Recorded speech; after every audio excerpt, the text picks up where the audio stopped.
नमस्कार दोस्तों, स्वागत है आपका ओरेकल आईएएस के यूट्यूब चैनल पे। And today we are going to see Uttar Pradesh economic survey 2022-23 and these are very important for your pre exam.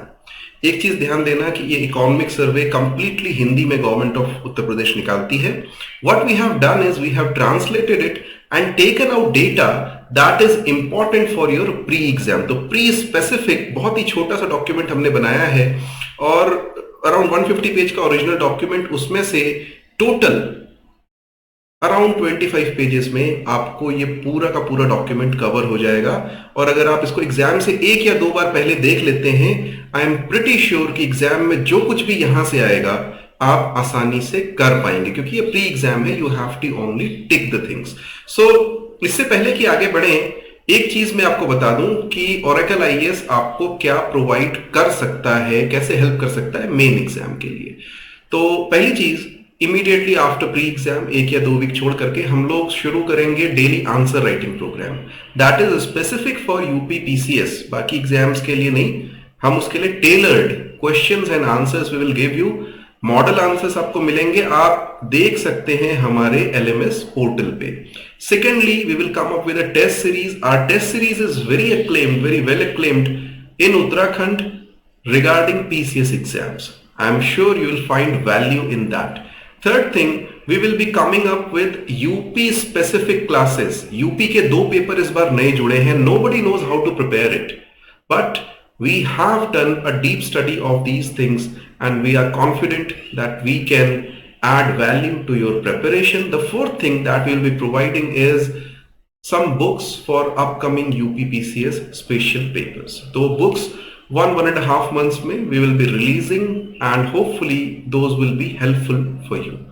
Now coming to the contents of economic survey, हमने इस course को, इस छोटे से दो videos को इस तरह से स्ट्रक्चर किया है जैसे इकोनॉमिक सर्वे स्ट्रक्चर है। सो बेसिकली जो उसमें चैप्टर्स हैं उसी को इंग्लिश में करके हमने उससे इंपॉर्टेंट डेटा निकाल लिया है, right. In this video we are going to see chapter number 1 to chapter number 8।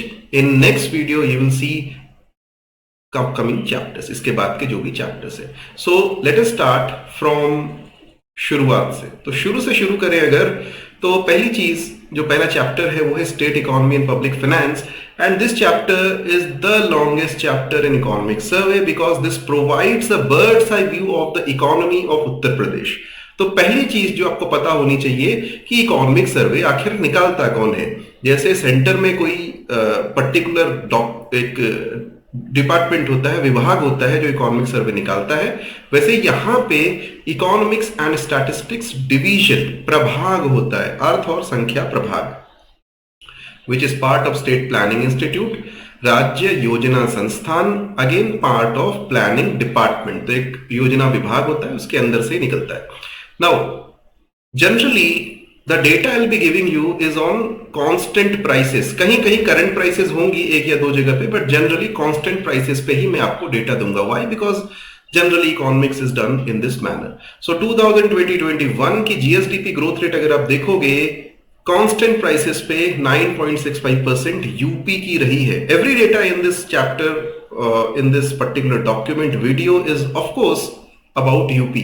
By the way, you can download this PDF from the link given in the description. Kindly see that. GSDP UP की कितनी है? Now this is at current prices, अभी constant prices पे निकाली नहीं गई है। तो अगर देखा जाए 19 lakh crore, huge amount, okay? It's a huge state, it's a बहुत बड़ा state है। Now again we have a data for growth of, or rather let us say gross value added from different sectors। तो primary sector, secondary sector, tertiary sector से कितना growth gross value added में या GSDP में हो रहा है। तो फर्स्ट थिंग, प्राइमरी सेक्टर में सबसे ज्यादा ग्रोथ है 14.59%। This is for last year 2021-22। Secondary sector में 10.32% एंड टर्शियरी में उससे भी कम। What could be the reason? Covid, of course. Covid की वजह से ऐसे सारे काम हुए हैं कि सेकेंडरी टर्शियरी सेक्टर का थोड़ा भट्टा बैठा हुआ है। अगर हम एकदम जो एस्टिमेट्स हैं लगाए हैं उन्होंने 2021-22 के, देखें कि कौन से सेक्टर का कंट्रीब्यूशन कितना है।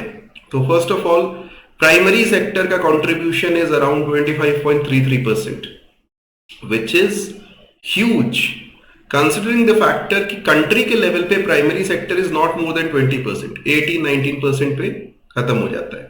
सेकेंडरी सेक्टर का अराउंड 26% एंड टर्शियरी सेक्टर का 47.92%, लेस देन 50%। इंडिया के लेवल पे it is around 55%। Now this is series from 2014-15 to 2021-22 और इसमें बताया गया है कि कितनी ग्रोथ हो रही है over a period of time. तो आप देखोगे इनिशियली सर्विस सेक्टर में ग्रोथ काफी थी, प्राइमरी सेक्टर की ग्रोथ कम रही है जनरली, ठीक है, 5.56, 6.64, यहां पे 2017-18 के बाद थोड़ी सी बढ़ गई और फिर अचानक से कोविड के बाद में प्राइमरी सेक्टर टॉप पे है, टर्शियरी सेक्टर नीचे है, but at some point of time it is going to reverse.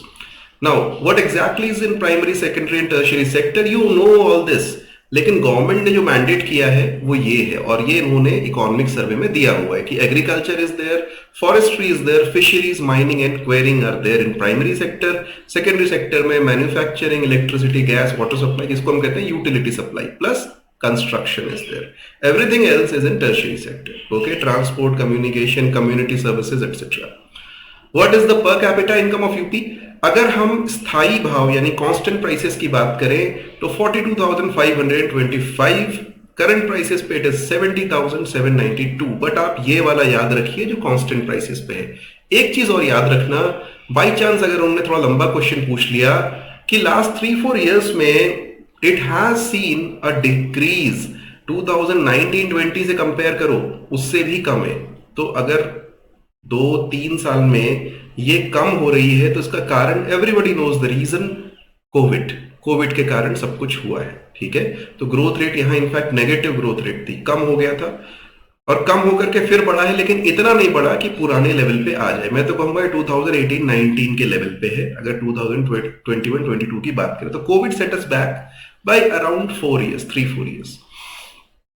Population is around 16.6% of the country. This is 2001 data, सबको रटा हुआ है जो भी serious aspirant है। Secondly, rural population is 77.7% from the same data set, census 2011।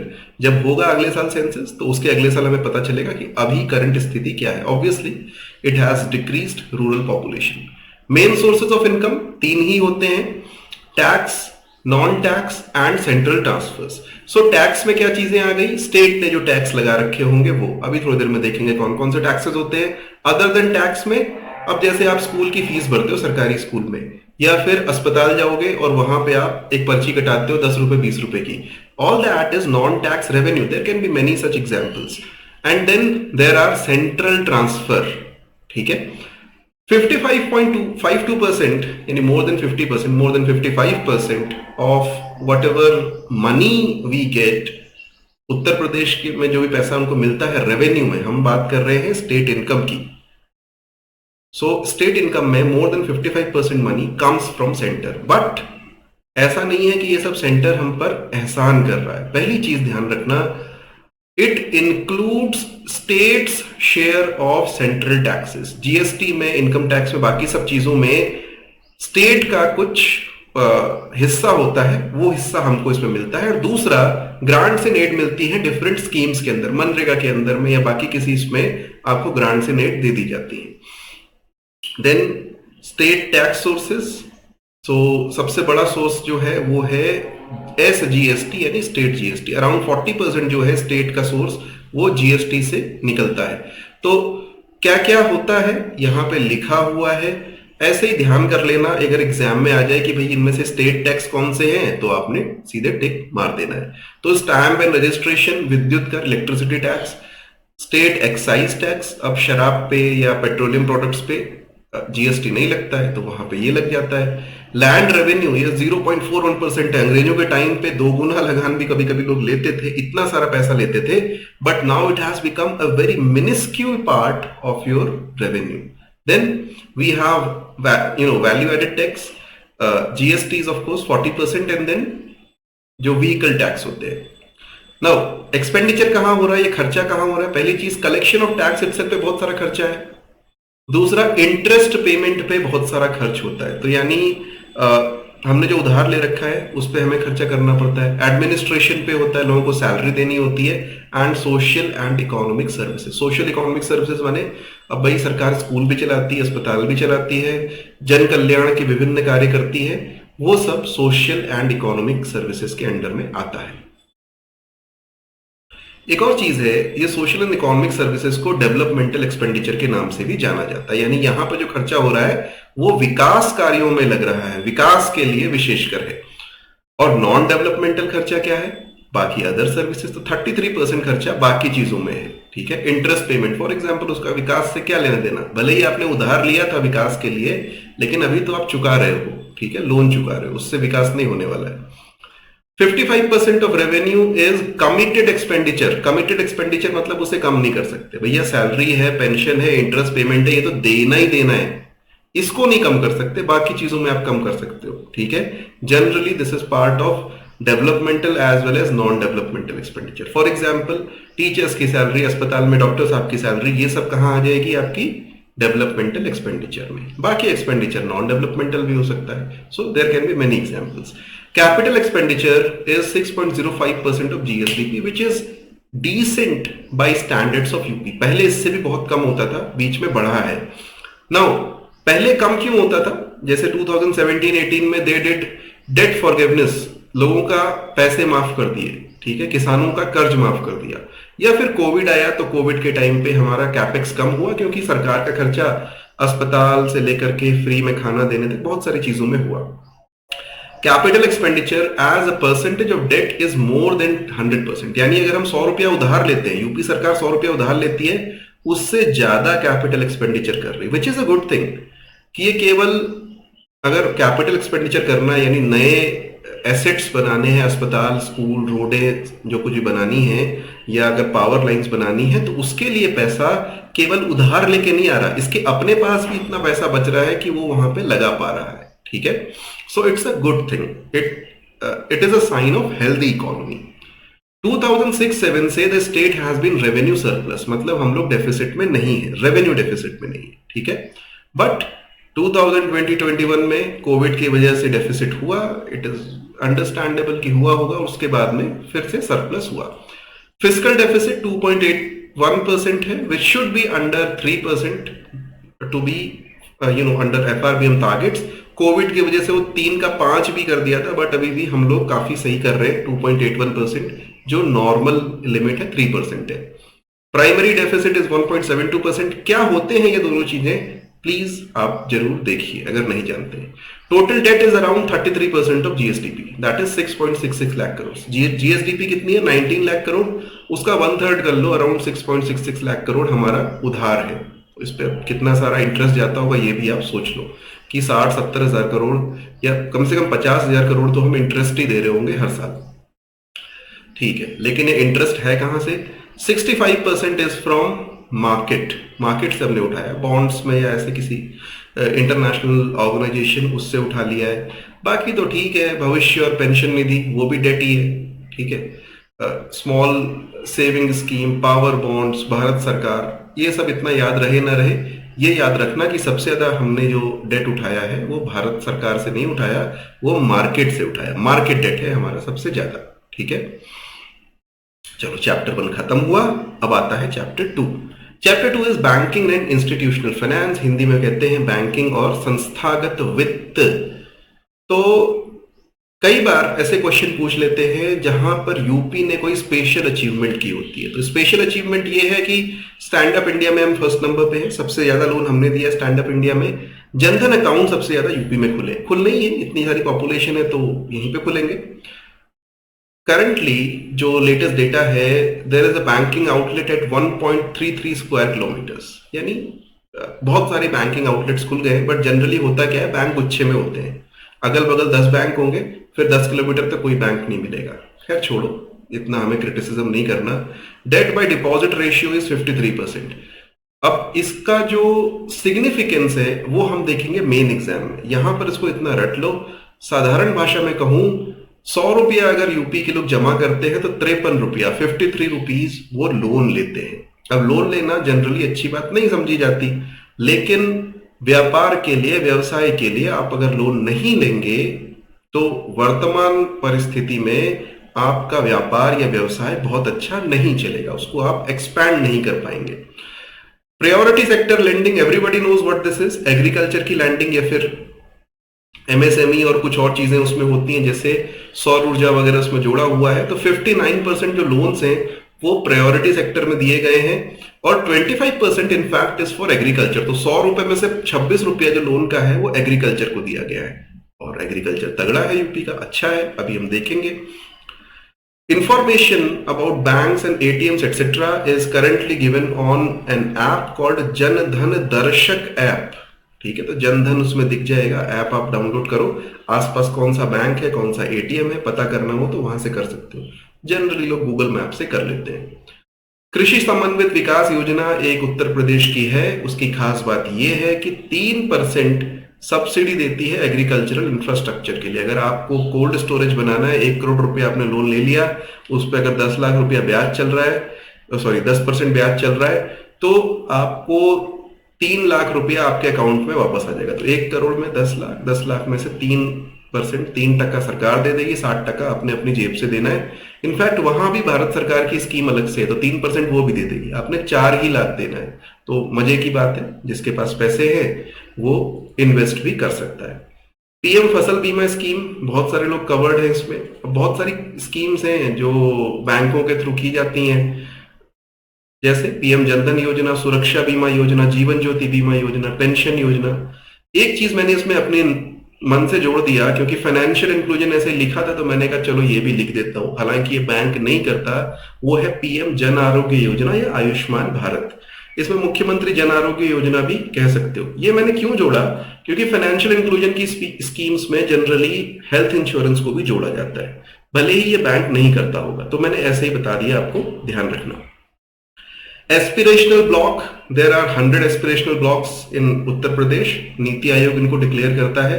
Some other schemes which can be done, which are done using banking and finance. तो यहाँ पे उन स्कीम्स के नाम लिखे हैं। एग्री क्लिनिक, दीनदयाल उपाध्याय स्वरोजगार योजना, मुख्यमंत्री ग्रामोद्योग रोजगार योजना, मुद्रा scheme, stand up India, PM Awas Yojana, special scheme for minorities, ऐसी बहुत सारी। नाउ अब बात करते हैं chapter number 3 which is agriculture. देखो आधे पेज में सारा चैप्टर खत्म कर दिया हमने, जो इंपॉर्टेंट डेटा था। तो बिल्कुल डरने की बात नहीं है, फटाफट जाकर के इतना ही रिवाइज कर लोगे, भगवान की दया से आपका मेंस के लिए टिकट कम से कम इसकी वजह से नहीं रुकेगा। UP state is the first in the country in wheat and food grain production. गेहूं और खाद्यान्न के प्रोडक्शन में हम नंबर 1 है। It is the 4th largest state by area. So कितना एरिया है कंट्री का? 7.3% एरिया यूपी स्टेट में आता है। There are 4 ecological zones. अब ये सब ज्योग्राफी की बातें हैं, बट याद रखना, तराई, गंगा प्लेन्स, भाबर और विंध्य अलग अलग इकोलॉजिकल जोन्स हैं। Then there are 6 types of soil. तो वही तराई, भाबर, अगेन यहाँ की तो अलग ही है। फिर एलुवियल सॉइल कहाँ की हो गई? गंगा प्लेन की। विंध्य की अलग सॉइल है। इसके अलावा 2 और टाइप की सॉइल हमको मिलती है, बुंदेलखंड और अरावली। ठीक है। देन क्लाइमेट कैसा है? जनरल क्लाइमेट की बात करें, सब ट्रॉपिकल, उपोष्ण कटिबंधीय। ठीक है, हिंदी में बड़े मजेदार शब्द होते हैं। And is very suitable for agriculture. Agricultural growth रही है 18.17% एट कांस्टेंट प्राइसेस। अब आप कहोगे कि सर आपने तो थोड़ी देर पहले 14.59% बताया था। तो मैं कहूंगा कि बच्चे, वो मैंने प्राइमरी सेक्टर का बताया था, और प्राइमरी सेक्टर में एग्रीकल्चर के अलावा बहुत सारी चीजें होती हैं। ठीक है, तो प्राइमरी सेक्टर में एग्रीकल्चर के अलावा फॉरेस्ट्री, फिशरीज, बाकी an number of things are there. हम केवल एग्रीकल्चर की बात करें तो बहुत ही अच्छी ग्रोथ हुई, 18.17%। मेन क्रॉप्स कौन कौन सी रही हैं? तो पैडी 60 लाख हेक्टेयर्स, लेकिन सबसे ज्यादा बोया जाता है, सबसे ज्यादा एरिया में जो क्रॉप होती है वो होती है व्हीट, गेहूं, 97.5 लाख हेक्टेयर्स। क्यों भाई? जहां पे पानी कम होता है वहां पर भी गेहूं कर सकते हो। पैडी के लिए बहुत सारा पानी चाहिए होता है, तो ये हर तरह के इकोलॉजिकल जोन में, हर तरह के सॉइल एरिया में उगाया जाता है। अब ये भी बताया गया है कि दालें कितनी हैं और ऑयल क्रॉप्स कितनी उगाई जाती हैं। तिलहन, दलहन बोलते हैं हिंदी में, पढ़ लेना, बट इतना इंपॉर्टेंट मुझे तो नहीं लगता कि है, फिर भी मैंने लिख दिया है। There are 125 mandis in the state which are connected with eNAM. अब ई-नैम क्या चीज है? ई यानी इलेक्ट्रॉनिक नेशनल एग्रीकल्चरल मार्केट। तो वहां पे कमोडिटी ट्रेडिंग होती है एग्रीकल्चरल कमोडिटीज की, प्राइस डिस्कवरी के लिए और दुनिया भर के फायदे हैं। बताऊंगा मेंस के टाइम पे। The nodal agency for geographical indicator अलग से बना दी गई है। अब ज्योग्राफिकल इंडिकेटर क्या बोला है? एक इंटेलेक्चुअल प्रॉपर्टी होती है जिसको बोलते हैं geographical indicator. For example Banarasi साड़ियां बड़ी मशहूर हैं, वैसे ही भदोही के कारपेट कालीन मशहूर है, या अलीगढ़ी ताले, रामपुर का चक्कू और इलाहाबाद के अमरूद। इनमें से बहुत सारी जो कमोडिटीज हैं वो एग्रीकल्चर रिलेटेड है, और उनको ज्योग्राफिकली इंडिकेटर कर देने से, उसमें टैगिंग कर देने से जो ओरिजिनल चीज है उसको अच्छा दाम मिल सकता है, जो किसानों के लिए अच्छा है। दशहरी किसान के आम के जो किसान होंगे उनको अच्छा दाम मिलेगा। तो इसके लिए हम क्या किया, एक नोडल एजेंसी बना दी, agri marketing and agri foreign trade directorate. बहुत सारी ऐसी चीजें होंगी जो शायद अभी तक भी हमने जीआई टैग नहीं लिया है, तो उसके लिए प्रयास किए जाएंगे इसके अंतर्गत। चैप्टर नंबर 4 पे आए, forest and environment. Total area state का कितना है? 2,40,928 स्क्वायर किलोमीटर। प्लीज रट लेना, प्लीज, मतलब ये 9 to 8 तक रट लेना। अगर सब पॉइंट होता तो मैं बोलता पॉइंट भी रट लेना। क्यों? क्योंकि ये ऐसा क्वेश्चन है जो आपको प्री से लेकर के इंटरव्यू तक कभी भी पूछ सकता है, और अगर आप लिखते हो, सही बताते हो मेंस में फॉर एग्जांपल, तो भाई एक्स्ट्रा कुछ, और इंटरव्यू में माशाअल्लाह, ठीक है। बट प्री में तो सही करके आना ही आना है, प्री में तो डायरेक्ट पूछ सकता है। एक रिपोर्ट निकलती है, उसको बोलते हैं India state of the forest report. So इस रिपोर्ट को निकालता है एफएसआई देहरादून, और इसने बोला है फॉरेस्ट एरिया जो स्टेट में है 9.23% है, फॉरेस्ट कवर है 6.15%, 2021 का, 2021 की रिपोर्ट है। और 2021 में actually there was some increase in forest cover, ठीक है। अब ये फॉरेस्ट कवर, फॉरेस्ट एरिया क्या बला है, आराम से देखेंगे मेंस में। फिलहाल इतना रट लो कि ये क्या चीज है। अब integrated development of wild life habitats, central and UP government scheme है, सारी वाइल्ड लाइफ सेंचुरीज में, बर्ड सेंचुरीज में रन कर रही है। अब क्यों है भाई? डेवलपमेंट के लिए, उस एरिया को ढंग से देखा जाए, ढंग से उसका विकास किया जाए, इसलिए वहां मकान बनाने के लिए नहीं, मतलब वाइल्ड लाइफ प्रोटेक्शन के लिए। बाय द वे, ये होना कितना चाहिए? फॉरेस्ट एरिया 9.23% है, फॉरेस्ट कवर 6.15% है, फॉरेस्ट कवर 33% होना चाहिए नेशनल फॉरेस्ट पॉलिसी के हिसाब से, जो नहीं है हमारा। मैक्सिमम फॉरेस्ट प्रोड्यूस किस चीज की होती है? 2021-22 की बात करें तो यूकेलिप्टस की। यूकेलिप्टस इज अनडिस्प्यूटेड किंग, सबसे ज्यादा इसी की लकड़ी हम पैदा करते हैं।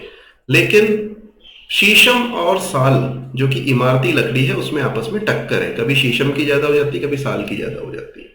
फिलहाल शीशम की ज्यादा है जो लेटेस्ट ईयर है, कभी साल की भी ज्यादा हो सकती है। एक नया जू बनाया जा रहा है गोरखपुर शहर में। अशफाक उल्ला खान जो स्वतंत्रता संग्राम सेनानी रहे, शहीद रहे, आपको याद होगा राम प्रसाद बिस्मिल के साथ में इनको फांसी पर लटका दिया गया था। तो ये शाहजहांपुर के रहने वाले थे, बट गोरखपुर में उनके नाम पे जू बनाया जा रहा है। लायन सफारी कहाँ पे? इटावा में। अब गुजरात ने लायन तो दिए नहीं, लेकिन सफारी तो बनी ही हुई है, तो आपको पता होना चाहिए। एक लिस्ट है उसी सर्वे में जो मैंने यहाँ पे वैसी की वैसी रिप्रोड्यूस कर दी है। राष्ट्रीय उद्यान यानी नेशनल पार्क, वन्य जीव विहार का अर्थ होता है वाइल्ड लाइफ सेंचुरीज, पक्षी विहार is bird sanctuary. So there is only one national park in UP and that is Dudhwa national park. इसके अलावा टाइगर रिजर्व्स 2 जगहों पे हैं, पीलीभीत और अमानगढ़, तो ये ध्यान में रखना। मैं अभी थोड़ी देर में बताऊंगा आपको, कुछ और जगहों पर भी कुछ चीजें हैं। चंबल वन्य जीव विहार आपका इटावा आगरा के पास में है। अब इसके अलावा और बहुत सारे वन्य जीव विहार है, ये देखें क्रम संख्या 2 से लेकर के आप 11 तक देखेंगे, बहुत सारे वन्य जीव विहार है। सारे ना आप रट सकते हो ना आप रटना। एक चीज बोलूंगा कि एक कट ऑफ डिसाइड कर लो यार, 200 स्क्वायर किलोमीटर से ऊपर के एक बार देख जाना, ठीक है। रानीपुर, करतनिया घाट देख लेना, कौन से जिले में, वहां क्या मिलता है। कम से कम इतना देखना, जैसे हस्तिनापुर है, इतना बड़ा है 2073 स्क्वायर किलोमीटर का। मुजफ्फरनगर और मेरठ 2 जिलों में है, तो याद रख लेना इसका नाम। जो छोटे छोटे हैं, कछुआ, अब कछुआ ठीक है, वहां पे एक कछुआ जीव होता है जो स्पेशल है कि भाई वाराणसी में है, तो इसको इस हिसाब से याद कर लेना। महावीर स्वामी ललितपुर में, भालू, तेंदुआ, चिंकारा, ठीक है, याद हो गया तो ठीक भी है, मुझे नहीं लगता कि बहुत ज्यादा ये पूछेंगे। अच्छा, पक्षी विहार, फिर यहाँ पे दोबारा लिस्ट दे रखी है हमने, इसमें स्पेशली ये वाला तो याद कर ही लेना, इलाहाबाद में कृष्ण मृग ब्लैक बक के लिए इन्होंने बना रखा है चांद खमहरिया कृष्ण मृग आरक्षित वन क्षेत्र मेजा इलाहाबाद। इसके अलावा हैं बहुत सारे। अब मतलब सब में प्रवासी पक्षी है, कोई विशेष ऐसा पक्षी तो मुझे दिख नहीं रहा। तो पता नहीं कितना याद करोगे, अभी छोटा सा है, 4,000 स्क्वायर मीटर का, शेखा झील Aligarh. I don't think it is very important, लेकिन भाई बड़ा रीसेंट है तो शायद पूछ ले। इसके अलावा देख लेना अपने हिसाब से कि ये याद करना है नहीं करना, एक बार नाम तो पढ़ ही लेना। ठीक है, प्रोजेक्ट टाइगर एरिया कहाँ कहाँ पे है? दुधवा, किशनपुर, करतनिया घाट, आजमगढ़ लिख दिया है क्योंकि सर्वे में भी आजमगढ़, बाद में मुझे रियलाइज हुआ कि दिस इज बेसिकली अमानगढ़। ठीक है, तो मैं इसको अपने पीडीएफ जब मैं अपलोड करूंगा सही करके करूंगा, आप भी इसको ध्यान रखिएगा। Chapter number 5 is animal husbandry, dairy development and fisheries. सबसे ज्यादा एनिमल की पॉपुलेशन भी यूपी में ही है, मुर्गों को छोड़ के, मुर्गे मुर्गियां छोड़ के। मुर्गियों के तो पता नहीं कितने हो जाएंगे, कौन गिनेगा उनको। लेकिन गाय भैंस की बात करें तो सबसे ज्यादा गाय भैंस भेड़ बकरी इंडिया के अंदर में यूपी में सबसे ज्यादा है। अगर प्रोडक्टिविटी की बात करें मिल्क के लिए तो सबसे ज्यादा प्रोडक्टिविटी देसी डोमेस्टिक ब्रीड काउस की है। कैसे है मुझसे मत पूछना, ठीक है तो है, याद कर लेना, उसमें दिया हुआ है। Eggs 65% come from backyard poultry, यानी किसी ने 2 4 5 मुर्गियां अपने घर में पाल रखी है वहां से आती हैं। 35% फ्रॉम ऑर्गेनाइज्ड प्राइवेट सेक्टर, यानी निजी क्षेत्र में यहां पे ज्यादा आता है। स्टेट हर दिन पर डे 45 लाख अंडे, अब 20 करोड़ की पॉपुलेशन है, उसमें 45 लाख अंडे कोई बड़ी बात है ही नहीं, लेकिन फिर भी बड़ी संख्या है। 45 लाख अंडे हम लोग हर दिन इंपोर्ट कर रहे हैं, 30,000 मुर्गे मुर्गियां भी इंपोर्ट कर रहे हैं। सो सरकार ट्राई कर रही है कि हम इसमें आत्मनिर्भर हो जाएं, प्रदेश इसमें आत्मनिर्भर हो जाए, और इसके लिए इसको बढ़ावा दिया जा रहा है।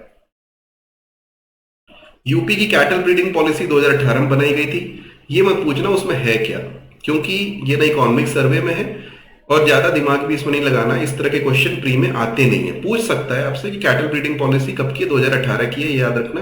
दूसरा ये याद रखना कि इसमें देसी ब्रीड पे विशेष फोकस किया गया है। योगी जी की सरकार है तो देशी ब्रीड की ही बात करेंगे।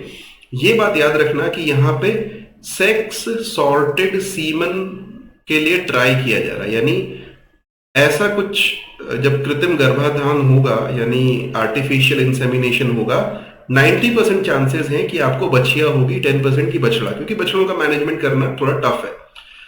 उसी के साथ हम आते हैं स्ट्रे कैटल के इश्यू पे, यानी जो आवारा पशु हैं। तो 222 काउ प्रोटेक्शन एरिया, गो संरक्षण केंद्र बनाए जा चुके हैं और बनाने हैं 303। ठीक है, 303 में से 224 बना दिए। मनरेगा के साथ में कन्वर्जेंस किया जा रहा है ताकि इसका सिविल वर्क जो होता है, दीवारें बनाना, यहाँ पे हरा चारा उपजाना, कंपोस्टिंग करना, ये सारा काम मनरेगा वालों से कराया जा रहा है।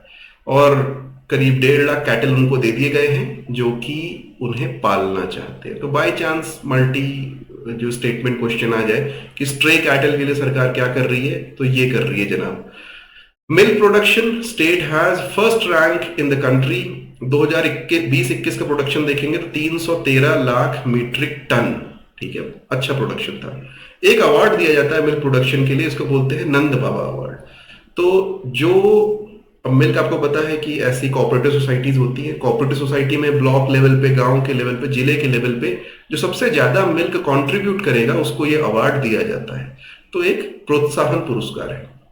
कुछ फिशिंग कम्युनिटी के लिए प्रोग्राम है, जैसे group accidental insurance.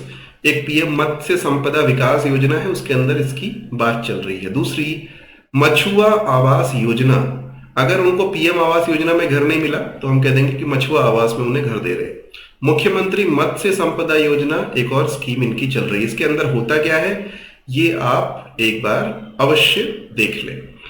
Horticulture and food processing की बात करते हैं। अब इसमें एक इंटीग्रेटेड हॉर्टिकल्चर डेवलपमेंट मिशन चलता है केंद्र सरकार का, और स्टेट के अंदर हम उसमें जो फोकस कर रहे हैं 2 चीजों पे। नंबर 1 विलायती फ्रूट्स पे, यानी जो भारत के फ्रूट नहीं है लेकिन अभी भारत में हम लोग ट्राई कर रहे हैं उन्हें उगाने की, क्योंकि जो समाज का धनी वर्ग है वो इन्हें खाना चाहता है, तो इसकी वजह से इनकी कीमतें भी ज्यादा होती हैं। Dragon fruit, figs, strawberries etcetera, तो इस पे हम लोग फोकस कर रहे हैं। दूसरा नीश फूड क्रॉप्स पे, यानी ऐसे फ्रूट्स जो कि विशेष उत्तर प्रदेश में होते हैं, जैसे आंवला, जामुन, करौंदा, बेल, टैमरिंड यानी इमली, जैक फ्रूट यानी कटहल। तो Jack fruit generally Uttar Pradesh में तो सब्जी बना के खाया जाता है कच्चा, लेकिन पक जाए तो दक्षिण भारत के लोग बड़े चाव से खाते हैं, मीठा होता है।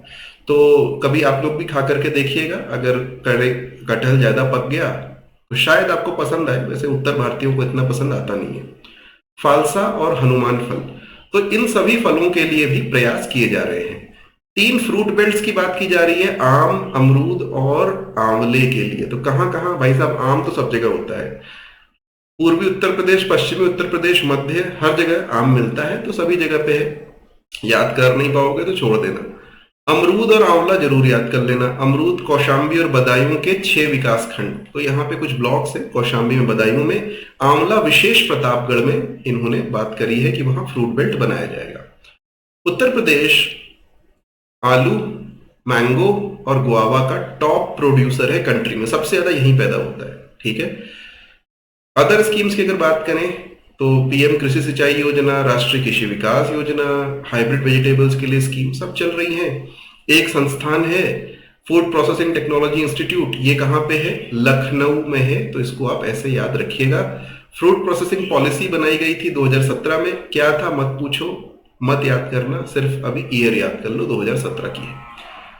Scheme for rural food producing, तो रूरल एरिया में फूड प्रोसेसिंग के लिए महात्मा गांधी खाद्य प्रसंस्करण ग्राम स्वरोजगार योजना, लंबा चौड़ा नाम है, ये इन्होंने एक स्कीम बनाई थी। अब आते हैं हम नेक्स्ट चैप्टर पे, that is food security and public distribution system. तो कुछ स्कीम्स हैं, इसमें ज्यादा कुछ याद नहीं करना, 3 चीजें स्पेशली याद करना। राशन कार्ड पोर्टेबिलिटी यूपी में मई 2020 में चालू हो गई थी। फोर्टिफाइड राइस का डिस्ट्रीब्यूशन चंदौली में सबसे पहले शुरू हुआ था। फोर्टिफाइड राइस मतलब अभी फोर्टिफाइड व्हीट चल रहा है पहले से ही, ठीक है। तो इसमें क्या करते हैं कि कुछ न्यूट्रिएंट्स और माइक्रो न्यूट्रिएंट्स अलग से मिला देते हैं, ताकि जिन लोगों को पर्याप्त पोषण नहीं मिल पा रहा है उनको भी राशन की दुकानों से वो पोषण उसी में अवेलेबल हो जाए, विटामिन वगैरह उसमें मिल जाए। तीसरी चीज ये याद करना कि एमएसपी कितनी डिसाइड की गई है किस क्रॉप की। तो पैडी की लेटेस्ट एमएसपी 2040 रुपया पर कुंटल, यानी 20 रुपया 40 पैसा पर किलो। व्हीट की 19 रुपया 75 पैसा और बाजरा की 23 रुपया 50 पैसा। बाजरे की सबसे ज्यादा याद रखना, और ये ईयर भी international year of the millets है। G20 जरूर पढ़ के चले जाना, क्योंकि भारत सरकार बड़ी खुश हो रही है G20 को लेकर के, ऐसे ही बता दिया, इसमें नहीं है सर्वे में। तो क्या पता आपसे पूछ ही ले कि G20 की अध्यक्षता में यूपी में कहां कहां पे कौन कौन सी चीजें हुई, ये मैंने आपको एक्स्ट्रा इंफॉर्मेशन दे दी, ठीक है। अब आते हैं लास्ट चैप्टर पे इस वीडियो के, that is rural development and panchayat empowerment. So बहुत सारे अमृत सरोवर बनाए जा रहे हैं, करीब 10,803 अमृत सरोवर पूरे यूपी में बनाए जा रहे हैं। अभी अमृत सरोवर क्या चीज है भैया? अमृत काल चल रहा है, ठीक है, अगले 24 साल अमृत काल चलेगा, और इस अमृत काल में जो सरोवर बनाया जाएगा उसको अमृत सरोवर बोला जाएगा। But water bodies are important parts of our ecosystem, हर गांव में होनी चाहिए, तो यूपी में भी क्रिएट की जा रही है। National rural development and Panchayati Raj institute कहाँ है? हैदराबाद में। अब ये हैदराबाद वाला मैंने यहाँ क्यों लिखा? क्योंकि आपके सर्वे में दिया हुआ था।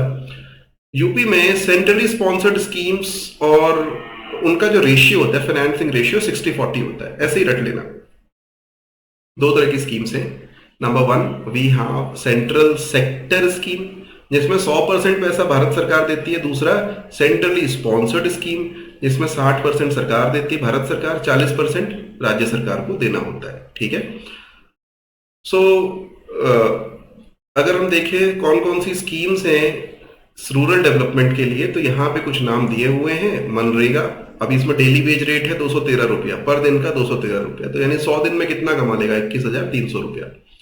जियो टैगिंग वगैरह पहले से मैंडेटरी था, ये आप जानते ही हैं। मुख्यमंत्री आवास योजना चालू की गई है रूरल डेवलपमेंट के लिए, और इसमें जो लोग SECC 2011 की एलिजिबिलिटी लिस्ट में नहीं है, सोशियो इकोनॉमिक कास्ट सेंसस की, अब कौन से लोग नहीं होंगे? जो उसके बाद गरीब हो गए होंगे, या जो शायद किसी गांव में ही ना रहते हो।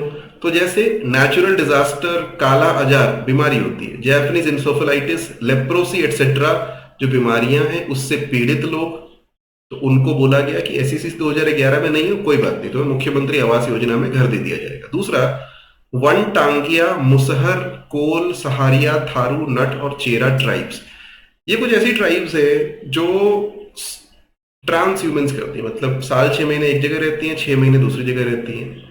तो इसलिए बोला कि भाई SECC में नहीं भी होगा तो भी उनको मकान दे दो, ताकि ये टिक करके एक जगह रह सके। श्यामा प्रसाद मुखर्जी रूर्बन मिशन, प्रधानमंत्री ग्राम सड़क योजना, स्वच्छ भारत वगैरह वगैरह वगैरह वगैरह दुनिया भर की स्कीम्स हैं जो आप पहले से ही जानते हैं। अदर स्टेप्स, तो ये एक बार ध्यान कर लेना।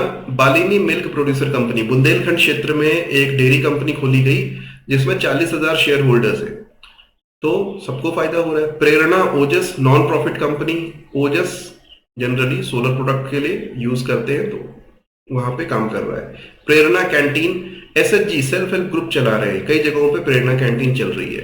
इलेक्ट्रिसिटी बिल कलेक्शन के लिए भी वुमेन को बोला जा रहा है, तो सोशल प्रेशर भी बनेगा और जो बिल कलेक्ट करने पे पर बिल उनको कुछ पैसे भी मिल जाएंगे। So that is being done. Banking correspondent सखी यानी महिलाओं को बनाया जा रहा है, तो उससे भी कुछ पैसे वो कमा पा रही है। पंचायत एम्पावरमेंट की स्कीम्स, जनरली यहाँ पे बहुत सारे प्रोत्साहन पुरस्कार हैं, जैसे मुख्यमंत्री पंचायत प्रोत्साहन पुरस्कार योजना। अप्लाई करने के लिए आप पंचायती राज पोर्टल पे, जो हमारी पंचायत नाम से पोर्टल है, उस पे जा सकते हैं। इसके अलावा राम मनोहर लोहिया सशक्तिकरण योजना, e Gram Swaraj portal, panchayat learning centres, और ये तीन पुरस्कार नाम में ही पता चल रहा है कि पंचायत के लिए हैं, तो अलग से याद करने की जरूरत नहीं है। स्पेशली याद करना ई ग्राम स्वराज पोर्टल और हमारी पंचायत पोर्टल। तो इसी के साथ ये वीडियो खत्म होता है। नेक्स्ट वीडियो में आपसे मुलाकात होगी, तब तक के लिए नमस्कार।